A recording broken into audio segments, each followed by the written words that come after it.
Muito bem, muito boa noite, meus irmãos. A paz do Senhor Jesus para todos. Nesta oportunidade, estamos começando a nossa segunda aula do curso Mediador de Conflitos.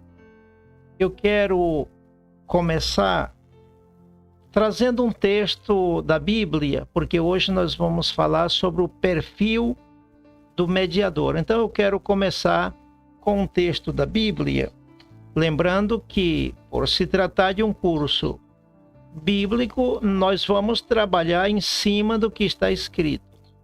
A palavra de Deus é o nosso fundamento. Então nós vamos começar com Êxodo, capítulo 18, versículo 21 e 22. Eu agradeço aos participantes, se possível, ter à mão a Bíblia aberta e também lápis e papel para fazer as suas anotações. Nós vamos citar aqui várias referências bíblicas que é de extrema importância que você anote para meditar depois. Apenas vou citar, algumas nós vamos meditar, outras apenas vou citar e você vai meditar em casa depois a sós. O texto de Êxodo, capítulo 18, versículo 21, nos fala da visita de Jetro a Moisés no deserto. O texto diz assim: obviamente seria bom que a gente lesse o texto todo, desde o versículo 13 até terminar o capítulo 18. Mas o tempo aqui não nos permite. Vamos ler apenas 2 versículos. 21.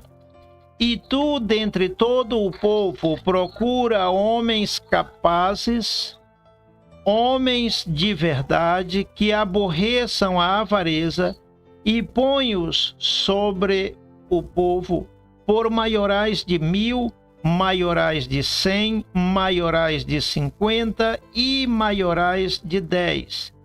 Para que julguem este povo em todo o tempo, e seja que todo negócio grave tragam a ti, mas todo negócio pequeno eles o julguem. Assim a ti mesmo te aliviarás da carga, e eles a levarão contigo. Este é o conselho que Jetro, sacerdote de Midian, lhe dá ao seu genro Moisés a respeito da delegação de poder. Neste curso, nós vamos falar mais adiante sobre a autoridade delegada.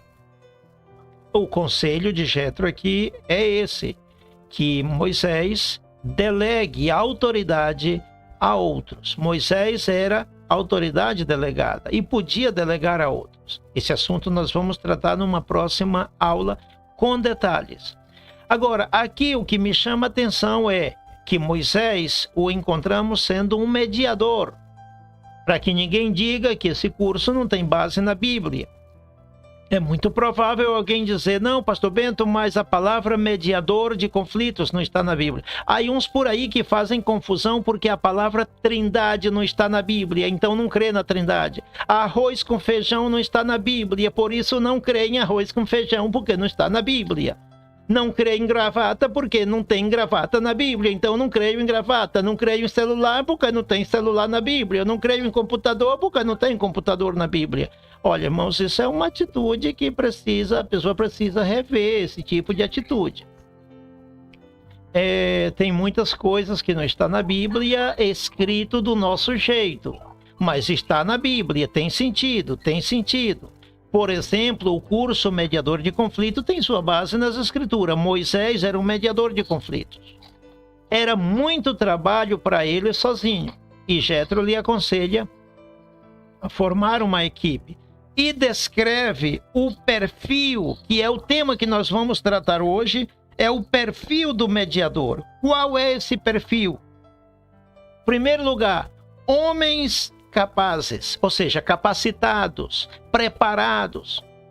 Anote aí para você meditar Segunda a Timóteo, é assim que se fala, segunda a Timóteo, capítulo 3, versículos 15 ao 17. Na Nova Versão Internacional está mais claro que na Almeida Corrigida, porque na Almeida Corrigida termina o versículo 17 dizendo para que o homem de Deus seja instruído, perfeitamente instruído para ensinar. Na Nova Versão Internacional diz apto, preparado para ensinar, para toda boa obra. Então, um dos requisitos é estar preparado, é ser capaz. É ser capaz. O outro requisito é ser temente a Deus. Anote outra referência. Salmo 111, versículo 10, onde diz que o temor do Senhor é o princípio da sabedoria. Uma pessoa que teme a Deus vale ouro. E essa é uma expressão, uma forma de falar, vale muito mais que ouro. Porque ter o temor de Deus no coração é algo valiosíssimo. A pessoa que teme a Deus tem valor. A pessoa que não teme a Deus não tem valor algum. Então, para ser um mediador de conflito, tem que ter temor de Deus no coração. Tem que ser capaz e tem que ter temor de Deus. A outra característica, segundo o conselho de Jetro, é que tem que ser homem de verdade. E tem homem que não é homem de verdade? Tem sim, e bastante. Mas para ser mediador de conflito, se é homem, tem que ser homem de verdade. Isso é homem fiel. Pode ser mulher, pode ser uma mulher. Se nasceu mulher, então pode ser mulher. Se nasceu mulher, então pode ser uma mediadora. E de verdade. O que é um homem de verdade? Um homem fiel. O que é uma mulher de verdade? Uma mulher fiel. Salmo 101, versículo 6. Os meus olhos procurarão os fiéis da terra para que estejam comigo. Aquele que anda no caminho reto, esse me servirá. Tem que ser fiel. Para ser mediador de conflito, tem que ser fiel. Tem que ser fiel ao seu cônjuge. Tem que ser fiel à sua igreja. Tem que ser fiel a Deus. Tem que ser fiel às instituições. Tem que ser fiel. Tem que ser fiel. Se não for fiel, não serve para ser um mediador. E também o texto diz que aborreçam a avareza. A avareza. Pessoas gananciosas por dinheiro não podem ser mediador, porque são incapazes de fazer um favor. Porque são incapazes de servir. Se não tiver dinheiro pela frente, não fazem nada.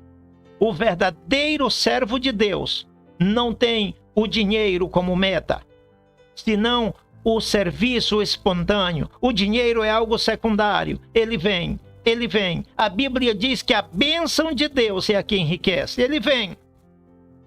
Mas se a pessoa é gananciosa, e anotem mais uma referência, Paulo escrevendo sobre as características das pessoas que são chamadas para o santo ministério, em 1 Timóteo capítulo 3, versículo 3, ele diz que não pode ser cobiçosos de torpe ganância.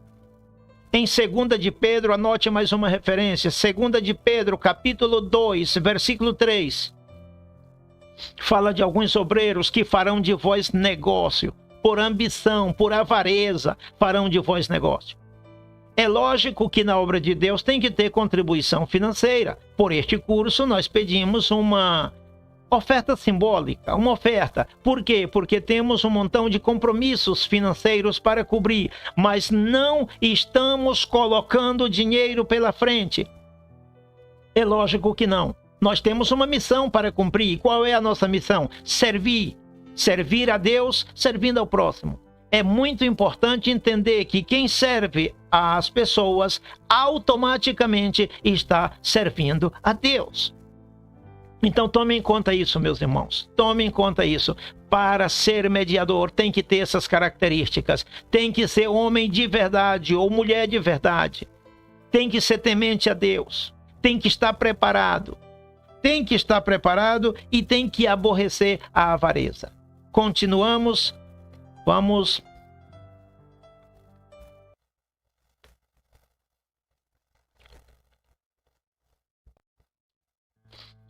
Continuando aqui, queridos, nós temos hoje um tema de extrema importância que eu precisaria de mais tempo para tratar, que é o perfil do mediador de conflitos. Vamos conhecer de perto? Vamos lá.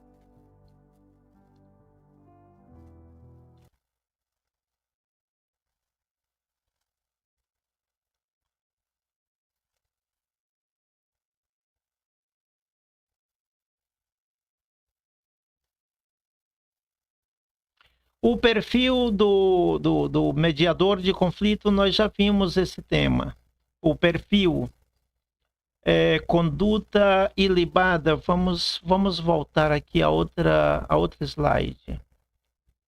O perfil do mediador de conflito. Vamos voltar a outra slide.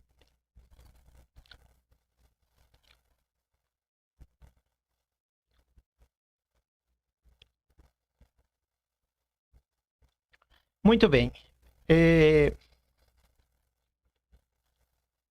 O perfil do mediador de conflitos. Em primeiro lugar, é importante ter conhecimento amplo sobre princípios. Este aqui é um passo importante. Eu não vou falar muito hoje sobre o tema dos princípios, porque eu tenho um material de apoio que são 52 lições. Note bem, 52 lições sobre princípios espirituais, morais e éticos. Eu vou enviar para você estudar em casa esse tema, tá bom? Pois bem, o terceiro é educação e cortesia no trato com as pessoas. Vamos meditar um pouco nessas referências bíblicas. Eu vou estar enviando para você a apostila sobre educação cristã. É bom que você imprima. Eu tenho aqui em mão, mas você deve imprimir e ler. Essa apostila é muito boa, muito boa, muito boa.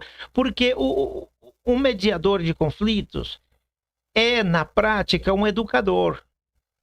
E o nosso lema, qual é? Ensinando a ensinar. O que eu estou passando para vocês neste curso, os irmãos devem passar para outras pessoas. São princípios bíblicos, são princípios espirituais. Vamos meditar nesses versículos que dão base, que dão prova de que a educação e a cortesia no trato, na linguagem com as pessoas, é parte do perfil do mediador de conflitos.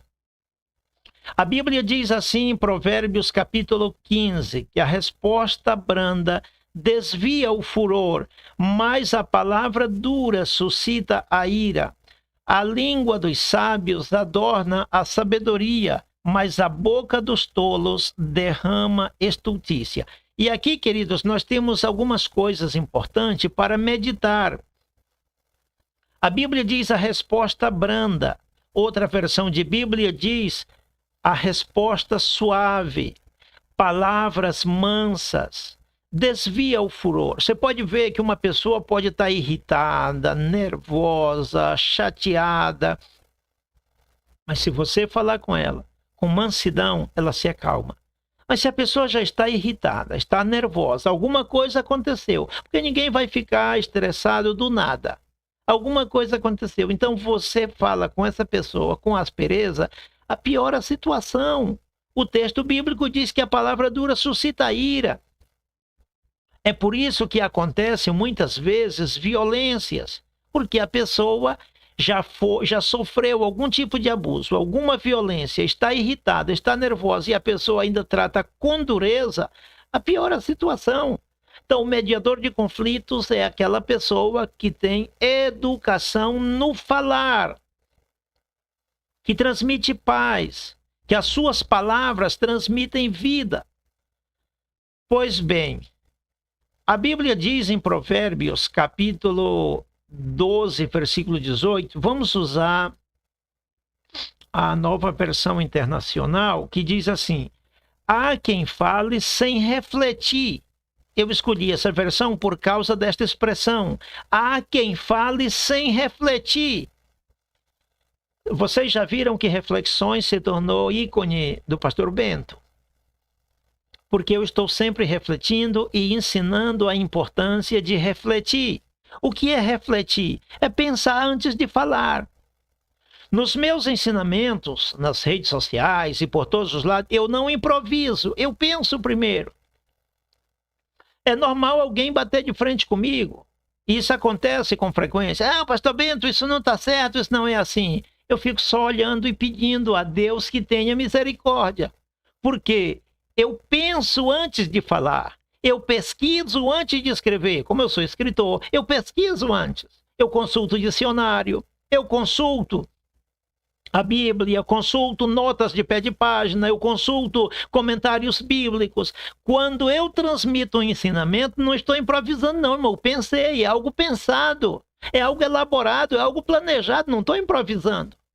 Então, aqueles que batem de frente comigo, e isso tem acontecido às vezes, e eu também não vou me impressionar com isso, não. Eles não sabem, eles pensam que eu estou improvisando, mas eu não estou improvisando. Eu não falo sem refletir, eu penso, até na conversa com as pessoas, eu penso antes de falar. Sabe por quê? As pessoas, de um modo geral, têm feridas na alma. Todo mundo tem ferida na alma, meus irmãos. Muito ou pouco, mas tem. Todo mundo tem ferida na alma. Tome em conta isto. Quando você estiver conversando com alguém, seja que tipo de conversa seja, tenha cuidado para não ferir, tenha cuidado para não machucar. Todo mundo tem ferida na alma. Não, pastor Bento, eu acho que todo mundo não. 99,9% das pessoas têm. Tem feridas na alma, tem traumas, tem frustração com alguma coisa. Algo aconteceu. Nós vivemos em um mundo cheio de problemas. E nós sofremos problema desde o momento da fecundação. Por certo, os transtornos de personalidade começam no ventre, quando a pessoa ainda está em fase de formação, de desenvolvimento. Então nós precisamos ter cuidado no falar. Voltando para o texto. Há quem fale sem refletir e fere como espada. Mas a língua dos sábios traz a cura. Eu estou meditando aqui. Eu sou terapeuta por graça de Deus. E constantemente pessoas entram em contato comigo pedindo ajuda, pedindo orientação. E elas abrem o coração. E falam mesmo suas coisas, e falam, e falam, e falam. E depois que eu escuto, eu digo 3 palavrinhas e a pessoa diz assim: pastor Bento, muito obrigado.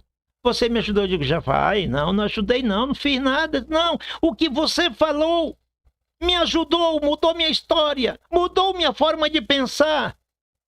Agora eu vou tomar um novo rumo. Eu não vou fazer mais o que eu estava pensando fazer. Eu estou feliz com o que você falou. Eu estava pensando em tirar minha vida. Eu pensei que tudo tinha acabado, mas com isso que você falou, me trouxe esperança.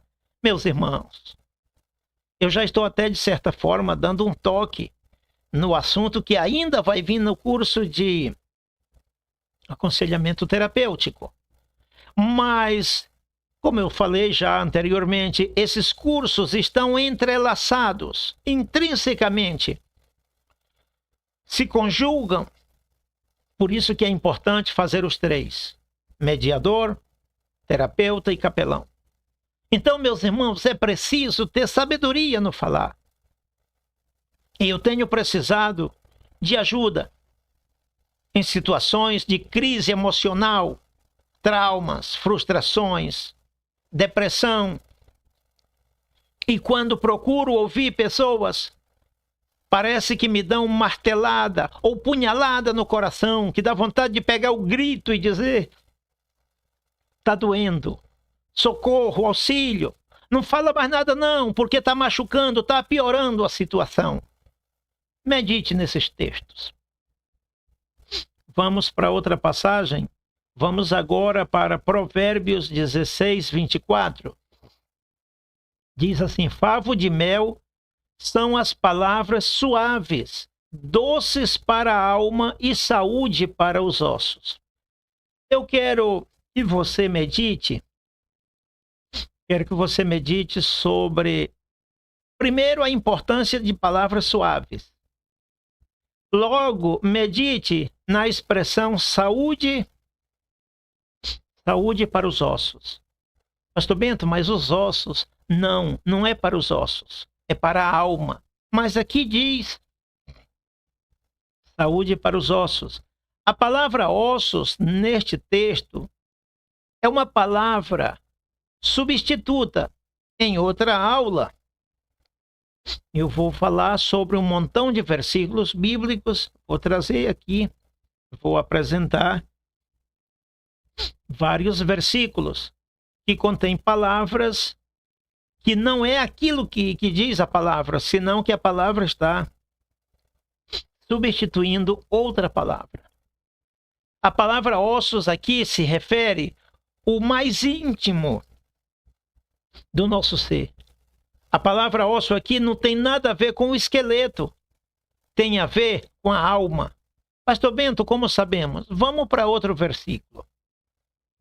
Anote aí e busque na sua Bíblia, Provérbio 12:4, onde diz que a mulher virtuosa é coroa do seu marido, mas a que o envergonha é como apodrecimento nos seus ossos. A nova versão transformadora e a nova versão internacional dizem claramente a palavra alma em lugar de ossos. Então, queridos, pense nisso. Apodrecimento nos ossos é uma expressão figurada que significa dor na alma, depressão, angústia, ansiedade, tribulação, aflição, tristeza. É uma expressão figurada. Pois bem,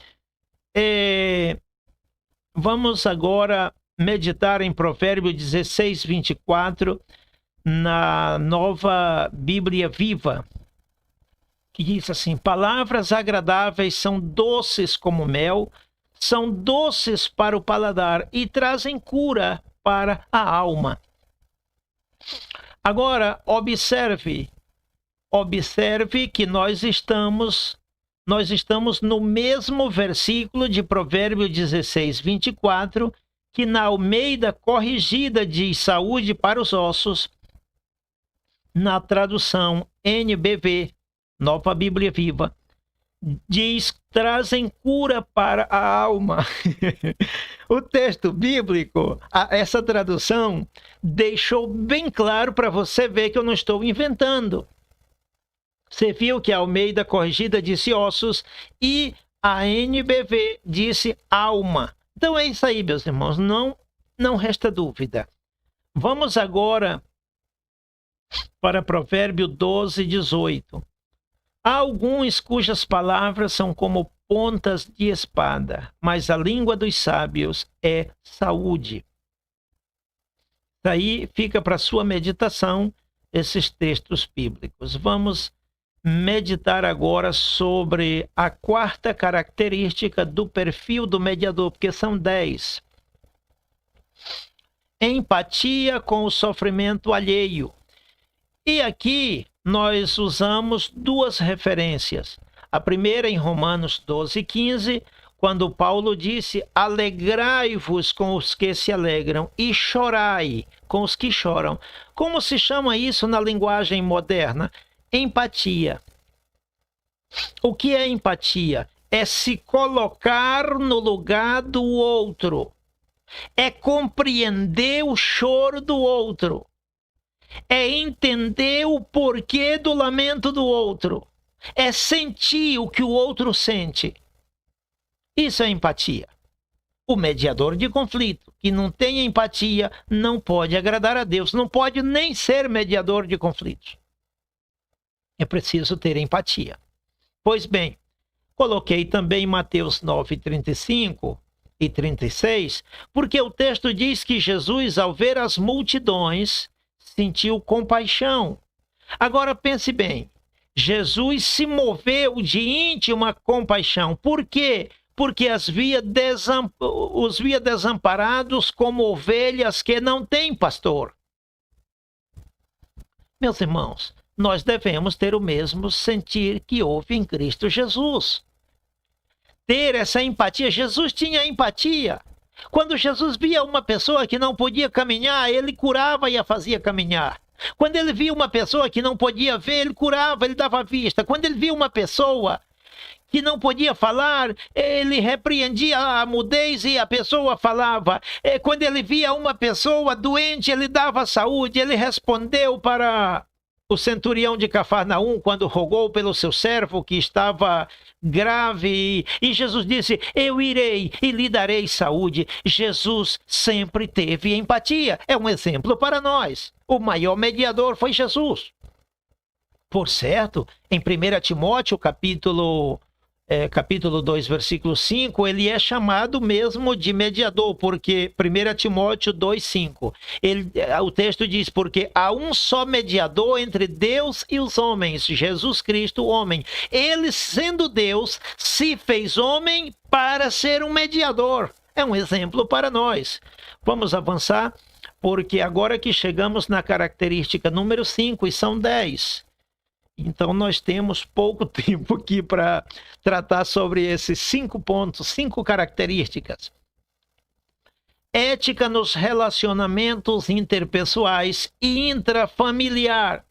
Eu vou enviar para vocês uma apostila sobre ética. Espero que leiam, meditem e tirem o máximo proveito. Imprimam, se possível, porque é uma riqueza.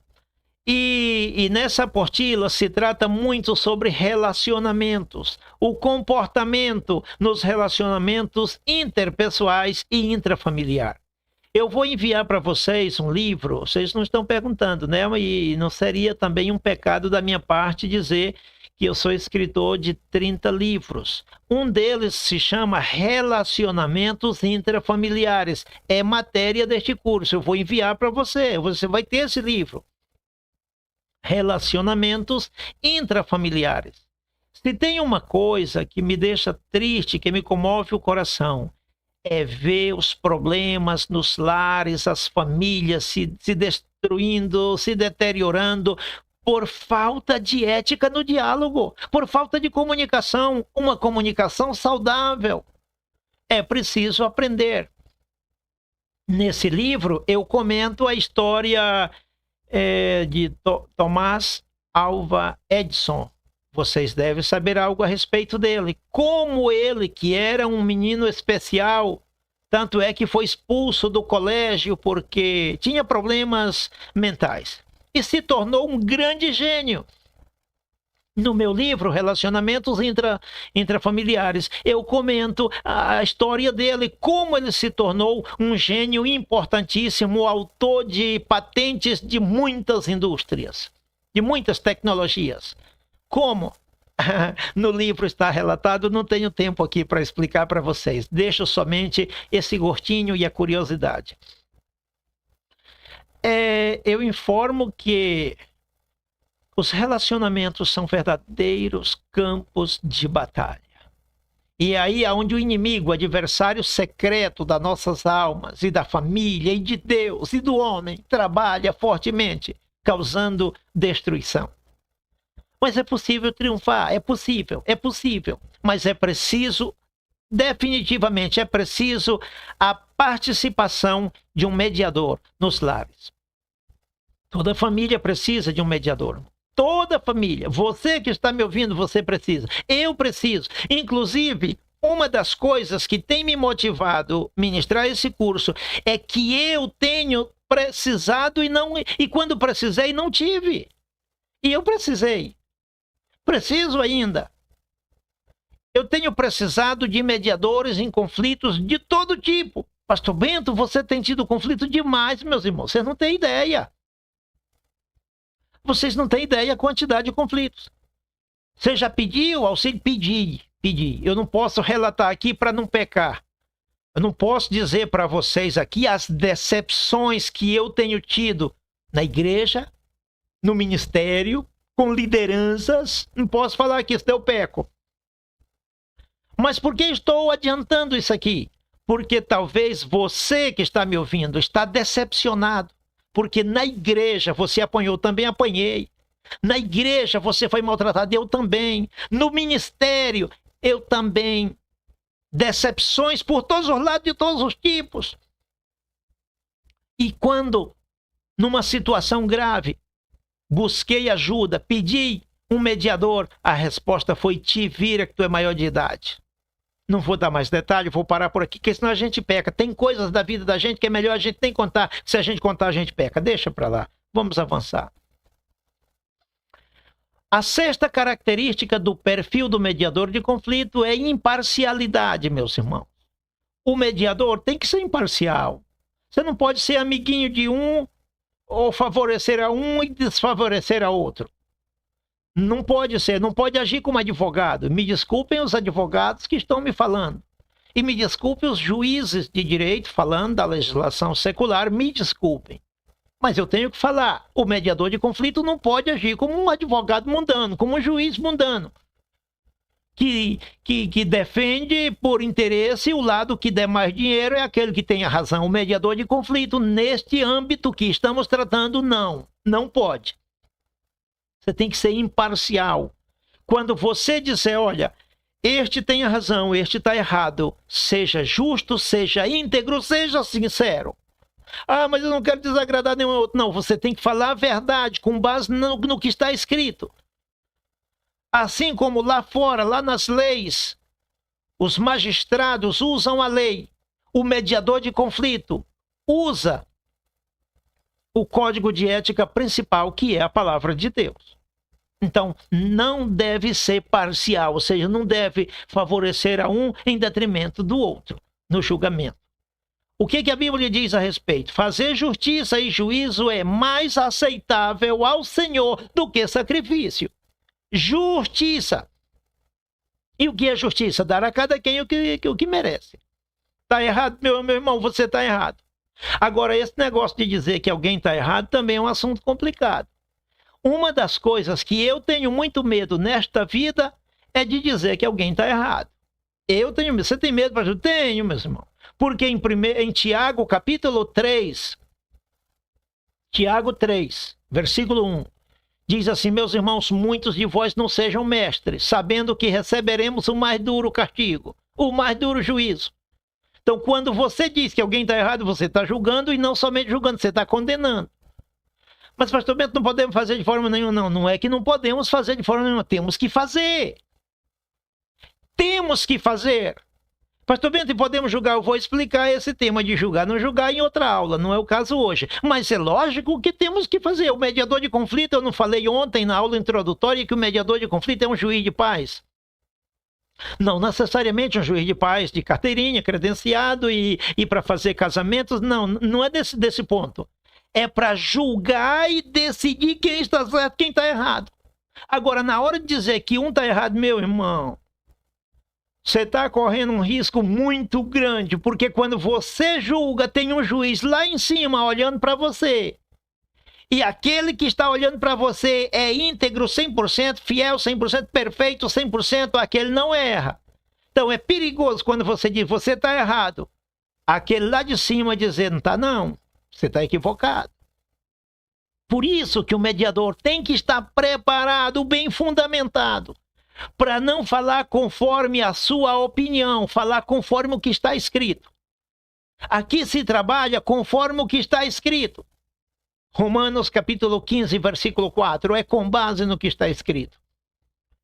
Na Nova Versão Internacional diz, fazer o que é justo e direito é mais aceitável ao Senhor do que oferecer sacrifícios. Vamos concluir, falta ainda 4 e o nosso tempo já terminou. A sétima característica, eu vou apenas de passagem, apenas citar, é conduta ilibada. E quando falamos de conduta ilibada, estamos dizendo que ela é fonte de autoridade.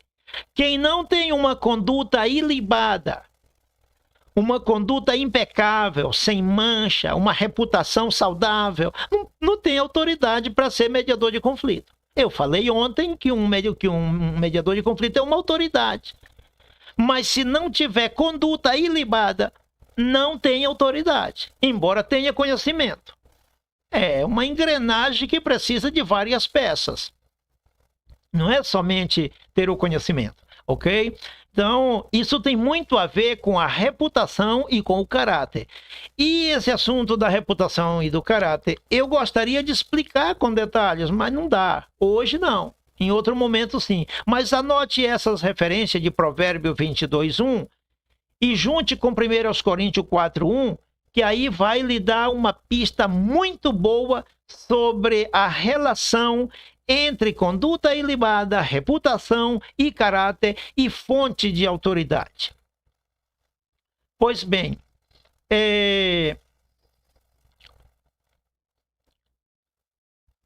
nós vamos a número 8. Só de passagem aqui, número 8.